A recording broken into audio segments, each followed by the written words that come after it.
On its side. Dumb angel. What? The base? Oh, well. Yeah, that base, thing is He's turned over on his side. the base is messed up. That's right. Uranus. Are you started? Okay, so make sure you get the screen also. So Uranus. too close. Is it? I'm Can you zoom out? No, I'm zoomed all the way out. Wait, It's gotta be- Right. I'm like legit right. Oh, I thought you wanted you in it too. Oh no, you don't have to give me. So Uranus is the next planet out after Saturn, and it's also a gas giant. It lays on its side, just like Sam said. It was discovered by this guy, William Herschel.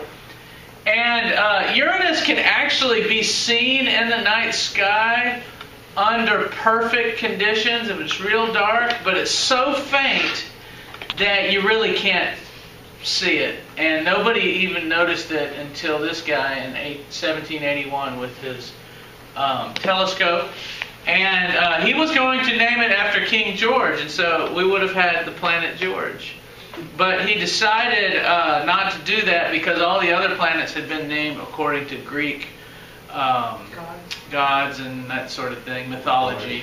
And so he stuck with mythology and called it Uranus, which is some kind of Greek god of the sky. Greek god of the sky. There you go. And so that's too bad. We would have had Planet George, which would have been cool. But this is how big Uranus is compared to the Earth. Oh, wow. You can see it's about 4 times as big. You can put about 4 Earths across it. Since it's further out, it takes longer to go around the sun. The further out you get, the longer it takes to go around the sun. So 84 years for Uranus to go around the sun once. So that'd be a cool goal for you to reach. 84 years, then you're finally one in Uranus year. So remember on your 84th birthday to celebrate that. Okay? I'm one! It's got a 98-degree tilt, which means it's tilted on its side. So 90 degrees is perfectly on its side. 98 means it's even a little bit more than that. And so it's tilted, and they think that was probably due to a collision that something hit Uranus early in its formation and knocked it on its side. So normally it's spinning around like that. It gets hit and it gets knocked, and so now it's kind of like that. It rotates quickly, more quickly than Earth does. Once every 16.5 hours, Earth hours, it will rotate once around its axis. So it's still got that rotation.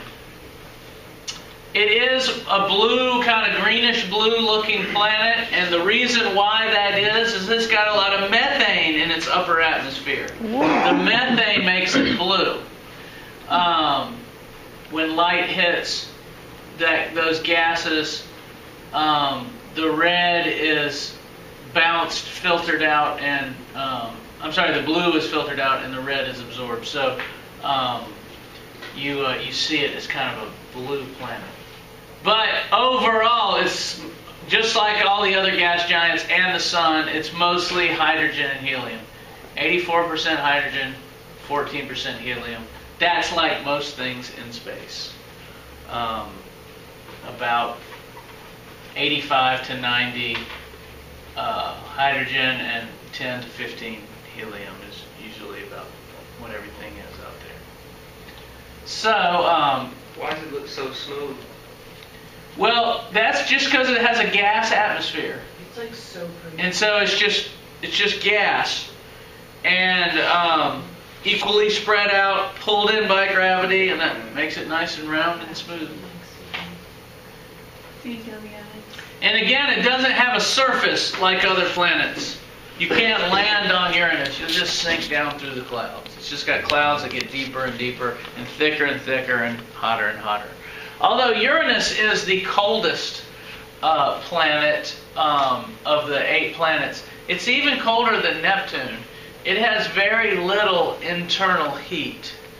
Neptune has a little heat within it that keeps the planet a little bit warmer than Uranus, even though Neptune's further from the sun. We don't know why that is. We don't know why Neptune would have more internal heat than Uranus.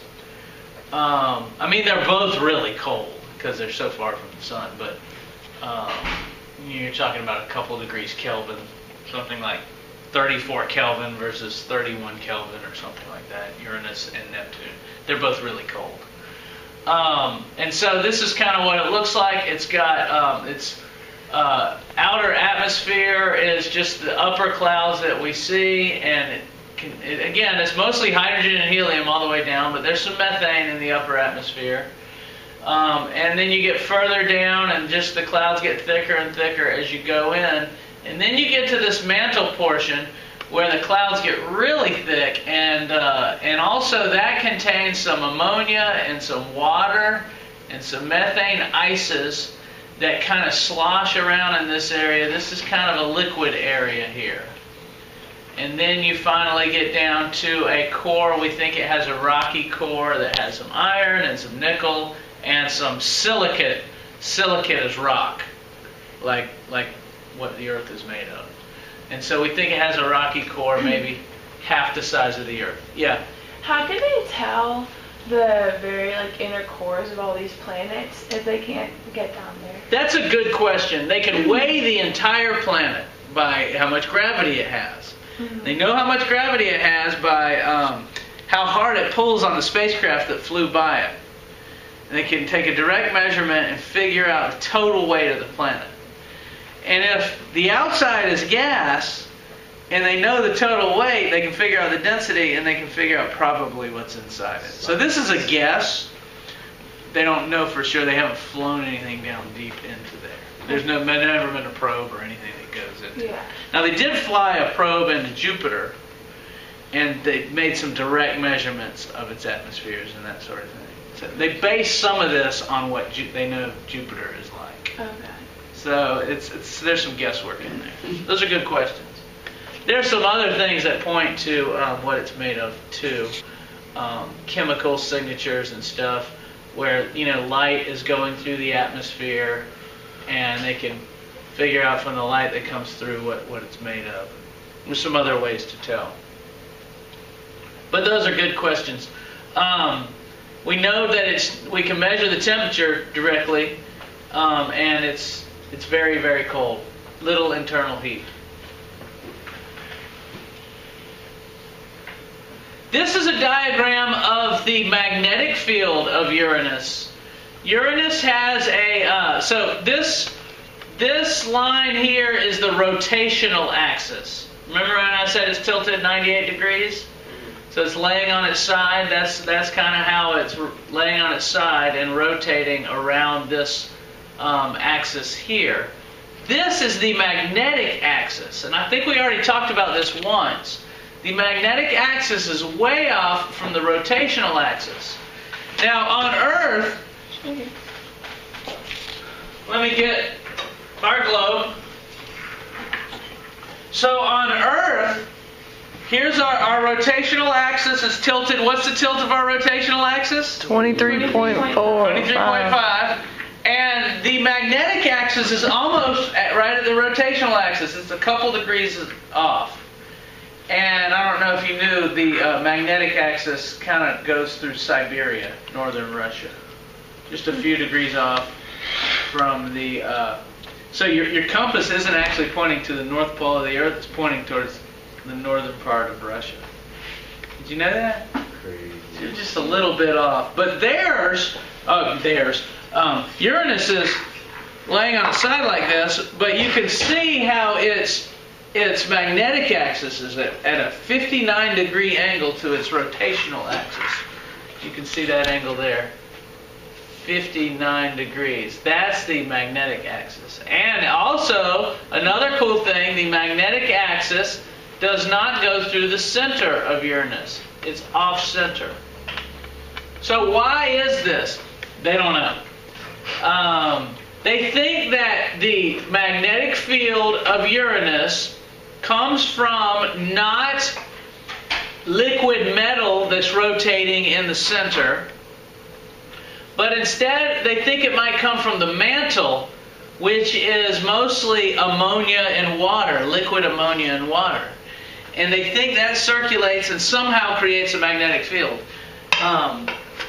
But they don't know how it actually works or why. They're still confused about the magnetic field. And it's off-center. Everything's weird about Uranus as far as magnetic field and rotation. And there's a lot we don't know about Uranus. Why couldn't the core be off-center like the moon or our moon is? It probably is a little. And the core is probably maybe a little off, and the mantle that rotates around the core might be kind of off-center. You know, maybe it's all around, but maybe much of the weight of it is a little off-center, or something like that.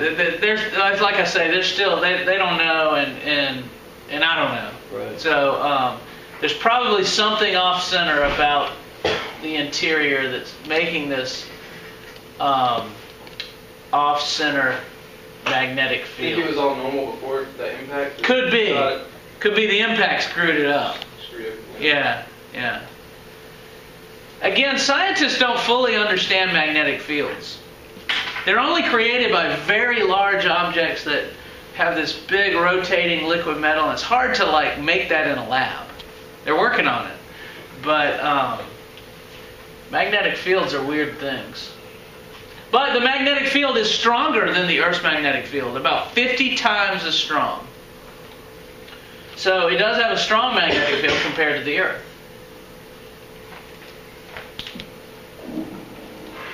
Now, Uranus has rings. They're very faint. This is a picture of it taken by the Hubble Space Telescope, where the rings are kind of highlighted so you can see them. You see this outer one is bright, and you see those faint inner rings. The way we discovered that Uranus has rings is a cool science story. It's called stellar occultation. Can you say stellar occultation? Stellar occultation. Good. That's a hard word to say, occultation. And what happened was Uranus just happened to be moving, as seen from Earth. Uranus just happened to be moving past a star that was in the background. The background star was giving off light, and Uranus, going through this orbit, moved right past the star. And what happened is, as Uranus, they were watching this through telescopes, and as Uranus was moving past the star, here's Uranus, here's the star. Let me put the star, let's say, here's the background star. Let me erase these lines, this is making it more confusing. Say the beneath of stuff. Yeah, we're doing that in biology. Okay, so here's the background star, and here's Uranus. So Uranus is coming this way, and all of a sudden, the background star, here comes Uranus, the background star winks out, winks out, winks out, before the planet gets to it. Why would it be winking out? Because something's coming. Because the rings are blocked. The rings, imagine here's a ring and here's another ring. And actually, Uranus is on its side, right? But the rings, as the rings went past, the star winked out. Isn't that cool? Yeah. So they counted the number of winks, and it winked out 9 times. So they figured there were 9 rings.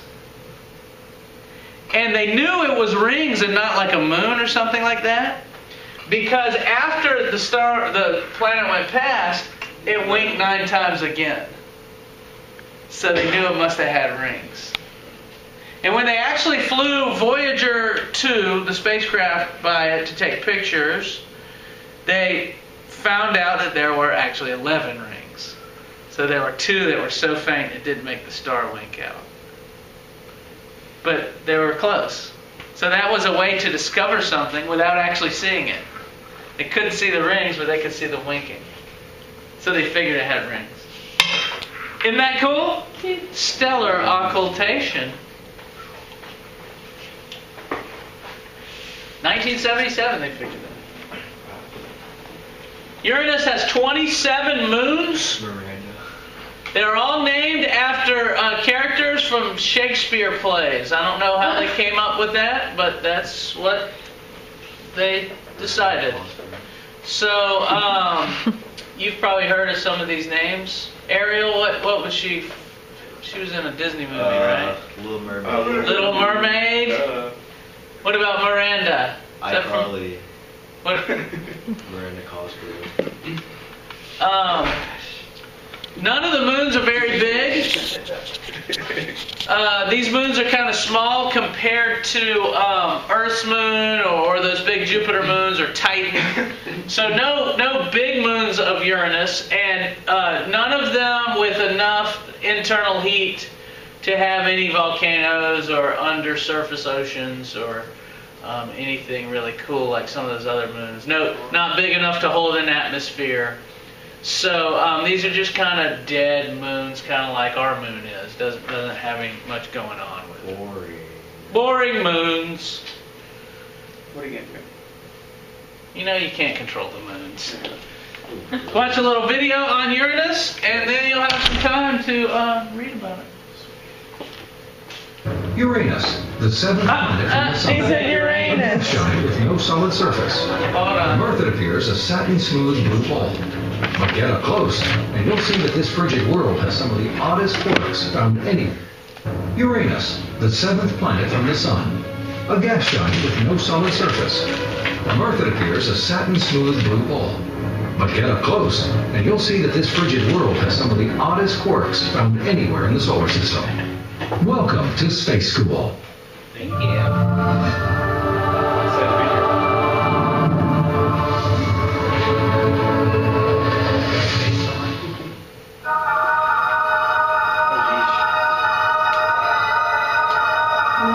The planet Uranus can be seen with the naked eye, but ancient astronomers were convinced it was a star or maybe a comet. And this bluish light in the night sky wasn't recognized as a planet until 1781. This mysterious world is now named for the father of Saturn, the Greek god of the skies. Uranus orbits the sun from a distance of 1.78 billion miles. It follows an elliptical path, taking 84 Earth years to complete its journey around the sun. The third largest planet in the solar system, it measures 4 times the size of Earth. Rotating much faster than Earth, a day on Uranus is only 18 hours long. Strangely, despite its large size, the planet's gravity is just a little over 90% of Earth's. So a 100-pound Earthling would weigh only 91 pounds there. But that's enough gravity to keep this planet's 27 moons in orbit. Long thought to be a quiet, cold, even somewhat dull planet, recent images have shown just the opposite. The Hubble Space Telescope has revealed a world sometimes gripped by violent winds and persistent thunderstorms. These seasonal storms can produce winds that exceed 300 miles per hour, packing winds twice as powerful as a Category 5 hurricane, the deadliest here on Earth. Even more incredible, a single storm can cover an area the size of the continental United States. Every 42 years, the dark side of the planet comes into the light. This change in temperature is what causes such violent storms. Uranus has no solid outer surface. Like Jupiter and Saturn, it's called a gas giant, meaning the surface is made up almost entirely of gas. But its core is solid and rocky, and being so far from the sun, that core is surrounded by a mantle of ice. So this planet is also referred to as an ice giant. The planet's huge size means there is intense pressure on its core, and all that pressure on the carbon-bearing materials found at the planet's epicenter means one thing: the formation of diamonds. Scientists theorize that Uranus's core contains trillions of these precious stones. Thick layers of ice surround Uranus's core, but this ice is not just made up of water. Methane and ammonia also form part of the mix. Hydrogen and helium gas make up the planet's outer layer. There may even be an ocean of liquid water, replete with dissolved ammonia, beneath the shrouded cloudy surface. Uranus's thick atmosphere makes the planet appear smooth and featureless.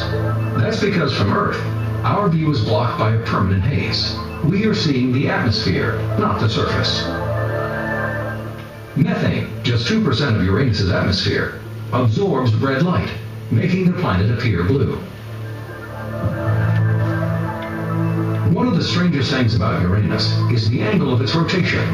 The planet appears to be tipped on its side more than 90 degrees. On this planet, the equator runs from north to south. This odd orientation is perhaps the result of a long ago collision with a huge asteroid, meteorite, or even another planet. Rotating sideways also makes for unusual seasons. The North Pole, for example, only receives sunlight 1/2 of the year. But inhabiting a zone so far from the sun, Uranus's temperatures vary little from summer to winter, averaging around -350 degrees Fahrenheit year-round. Like Saturn, Uranus has rings, at least a few of which may be the dust of a moon, long ago shattered in a collision. Unlike Saturn, though, the rings of Uranus were not discovered until 1977. And oddly, these rings run horizontally from top to bottom, north to south. Uranus's rings vary in color, but the outermost is blue, indicating the presence of water ice. Yet another example that water, a key to life, is not all that rare in the solar system after all. NASA's Voyager 2 is the only spacecraft to have ever visited Uranus. Launched in August 1977, it took almost 9 years until January of 1986 to reach the planet. The spacecraft studied this world's unique tilt, its moons and rings, before moving on to Uranus's neighbor Neptune. Voyager 2 is now continuing its journey into interstellar space. But NASA is planning future missions that will help us learn more about this quirky, often misunderstood blue-green planet. This is Space School, signing off. Class dismissed. Awesome. Terrible graphics. All right, read about Uranus.